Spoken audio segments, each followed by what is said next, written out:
آس مسلم teacher کے پیارے ناظرین، ہم امید کرتے ہیں کہ آپ سب خیریت سے ہوں گے، اور ہماری دعا ہے کہ اللہ پاک آپ سب کو خیر و عافیت سے رکھے۔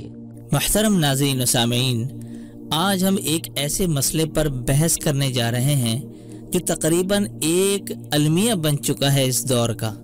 میرے بہت سے دوستوں کو شاید میری اس ویڈیو پر اعتراض ہو، لیکن کیا کیا جا سکتا ہے؟ دینی معلومات ابھی نہیں عام کر سکیں گے تو کب کر سکیں گے؟ تو معزز دوستوں، آج ہم بات کرتے ہیں کہ ہمارے معاشرے میں پنپتی ایک غیر مشرقی صورتحال کی۔ غیر مشرقی اس لیے کہا گیا کہ یہ صورتحال مغرب کا خاصہ بن چکی ہے اور اب دنیا بھر میں سرایت کر رہی ہے۔ ہمارا معاشرے میں پچھلے 10 سال سے کچھ خاص قسم کی تبدیلیاں رونما ہوئی ہیں، جن کو تاحال زیر بحث لانا برا ہی نہیں، فحش تصور کیا جاتا ہے۔ لیکن بہرحال اس نئی پیدا ہونے والی صورتحال کا جائزہ لینا ہی ہوگا، اس سے پہلے کہ ہمارا معاشرہ مزید بیمار ہو جائے یا پھر کچھ گھر دوزخ بن کر اجڑ جائیں۔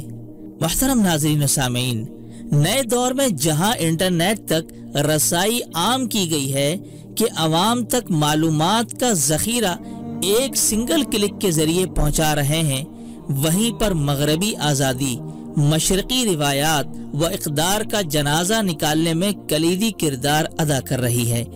مجھے نہ تو مسئلہ مغرب اور مغربی روایات سے ہے اور نہ ہی مشرق میں ختم ہوتی روایات سے۔ جب سے انٹرنیٹ کے ذریعے سیکس کے طریقے مغرب سے پہنچنا شروع ہوئے ہیں، تب سے مشرق میں 2 قسم کی صورتحال پیدا ہو رہی ہیں۔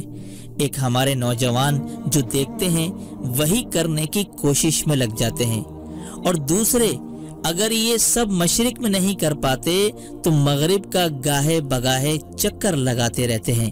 اب چونکہ بات ہے اورل سیکس کی، تو اس طرح کے کئی واقعات ہم سے پوچھے بھی جاتے ہیں اور ہماری نظروں سے بھی گزرتے رہتے ہیں۔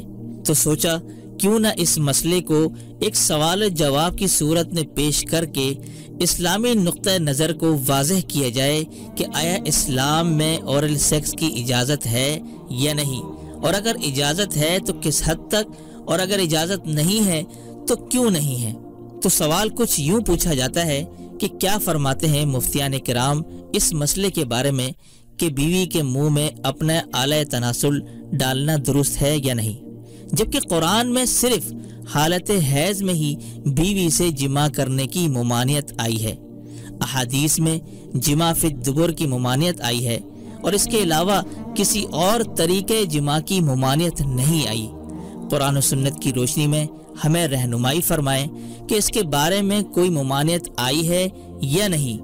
اور یہاں تک لوگ لکھتے ہیں کہ ہماری تحقیق میں تو یہ ہے کہ کسی حدیث میں اس کی ممانعت نہیں آئی ہے، اور جب ممانعت نہیں تو اس طرح کے کام کرنے میں کوئی حرج بھی نہیں۔ تو آپ اس بارے میں ہماری رہنمائی فرمائیں۔ تو اس کا جواب کچھ یوں ہے کہ دیکھیں، اسلام دین فطرت ہے، اس کا ہر حکم فطرت کے عین مطابق ہے، چاہے ہمیں سمجھ آئے یا نہ آئے۔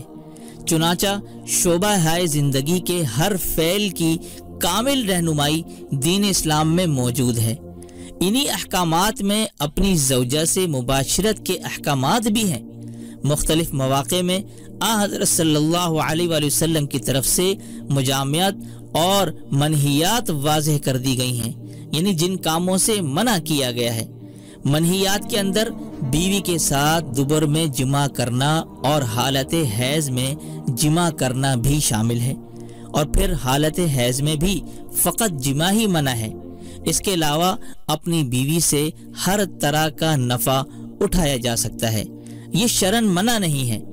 لیکن اس صورت میں بھی عقلاً و طبعاً صرف ان اعمال کو ہی پسند کیا گیا ہے جو انسانیت کے دائرہ کار میں داخل ہوں، اور اگر کوئی فعل انسان کی انسانیت سے نکل کر حیوانیت میں داخل ہو جائے تو وہ فعل شرعاً مذموم ہوگا، نہ کہ محمود۔ انہی حیوانات والے افعال میں ایک فعل میاں بیوی کا ایک دوسرے کے اعضائے تناسل کو چومنا، چاٹنا یا منہ میں لینا وغیرہ ہے۔ اس معاملے میں شریعت کا مزاج سمجھنے کی ضرورت ہے۔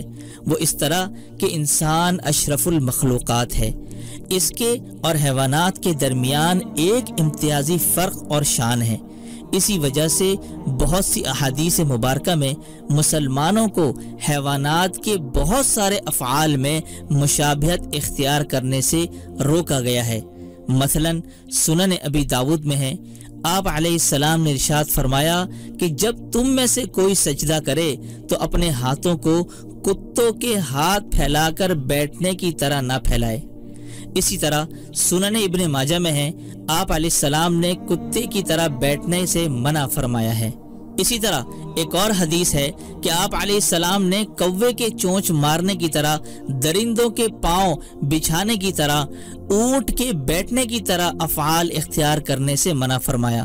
تو یہ جو تمام احادیث ہیں جس میں یہ ممانعت وارد ہوئی ہے، اس پر اگر غور کیا جائے کہ جب حضور صلی اللہ علیہ وآلہ وسلم کی طرف سے انسانوں کو جانوروں کے عام افعال کے ساتھ مشابہت اختیار کرنے کو منع کیا گیا ہے، مثلا بیٹھنے، سجدہ کرنے وغیرہ میں، تو پھر جو خسیس اور گھٹیا افعال ہیں، مثلا علی الاعلان مجامعت کرنا اور ایک دوسرے کی شرمگاہ کو چاٹنا، ان جانوروں کی مشابہت کو کیسے گوارا کیا جا سکتا ہے؟